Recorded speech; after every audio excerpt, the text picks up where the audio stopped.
আমি আজকে আপনাদেরকে দেখাবো মিক্স ডাল কি করে রান্না করতে হয়। এতে আছে মুসুরির ডাল, মুগের ডাল আর চানার ডালটা কিন্তু একটু গলে যায়, কিন্তু আস্তে আস্তে থেকে যায়। চানার ডালটা একদম গলে মিলে যায় না, কিন্তু আমি এখানে আমাদের দুজনের যাতে হয়ে যায় সেই হিসাবে ডাল নিয়ে নেব।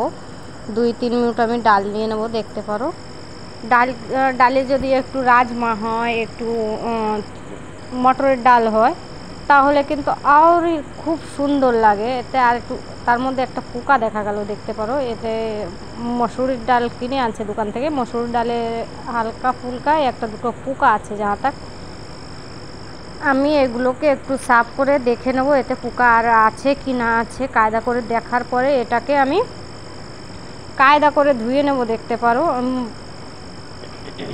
এখানে আমি ধোয়ার জন্য জল ঢেলে দিলাম, ধুয়ে নেবো। এটাকে কায়দা করে কসলা ধুয়ে নেবো, কেননা এতে যে ছিলকাগুলো আছে, কালা উড়দের যে ডালটা, উড়দের ডালটার ছিলকা আছে, কিছু ছিলকা যাতে ভার হয়ে যায়, ওই জন্য আমি কায়দা করে ধুয়ে নেবো। দেখতে পারো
ডালটা আমার ধোয়া কমপ্লিট। এবারে ছেড়ে দেবো আমি কুকারে দিলে একটু জলদি গলে যাবে, এই জন্য আমি কুকারে ছেড়ে দেবো। কুকারে ছাড়ার পরে 2-3 या 4 সিটি দিয়ে দেবো, কেননা এতে একটু চানার ডাল আছে, এই জন্য আমি 3-4 সিটি দিয়ে দেবো। এবারে কুকারটাকে আমি বন্ধ করে দেবো।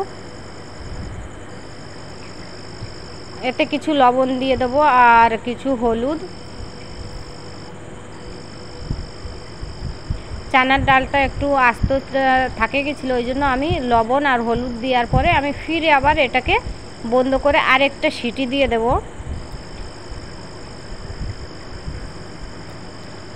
আর এখানে আমি রেডি করে নিয়েছি পেঁয়াজ আর রসুন, যদি টমেটো থাকে টমেটো দিতে পারো, আদা দিতে পারো।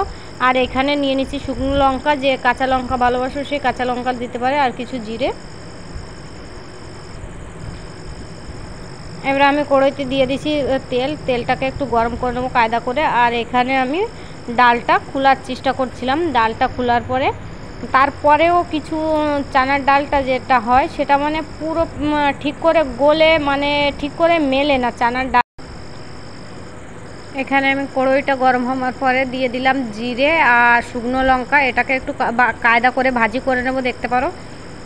আর যদি কেউ একটু আদা দিতে চাও, এটা ভাজি হয়ে গেলে একটু আদা কুটে, মানে আদাটা একটু পিষে তেলের মধ্যে ছেড়ে দিতে পারো। আদাটাকে একটু প্রথম ভাজি করে নেবে, তারপরে পেঁয়াজ আর রসুন আর যদি টমেটো থাকে এগুলো পরে ভাজি করবে। আর যদি চাও টমেটোটা পরে ডালটা উতরোনা সেগুলো দেবো, তাহলে ডালটা উতরানোর পরে টমেটোটা দিতে পারো। আর পেঁয়াজ আর রসুনটা কিন্তু কায়দা করে ভেজে নেবো, না তো কাঁচা কাঁচা গন্ধ দেবে, ভালো লাগবে না খেতে। ডালটা দেখতে পাচ্ছ, চানার ডালটা যেমন রাখা ছিল, যেমন দিয়েছিলাম তেমনই লাগছে। চানার ডালটা কিন্তু গলে না ঠিক করে, এটাকে একটু কিছু দিয়ে গালায় দিয়ে লাগে।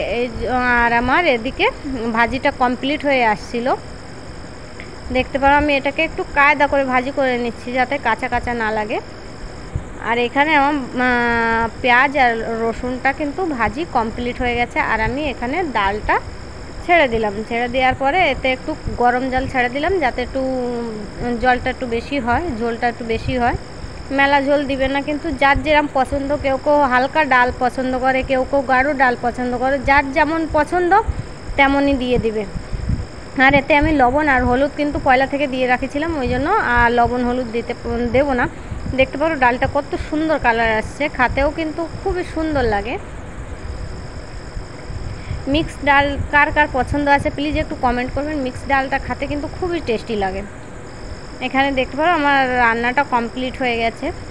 আর যার যার এই ভিডিওটা পছন্দ লাগে প্লিজ একটু কমেন্ট করবেন, শেয়ার করবেন, বেশি বেশি করে শেয়ার করে দেবেন, ফলো করবেন, ফেসবুকে ফলো করবেন আর ইউটিউবে সাবস্ক্রাইব করে দেবেন। Thank you.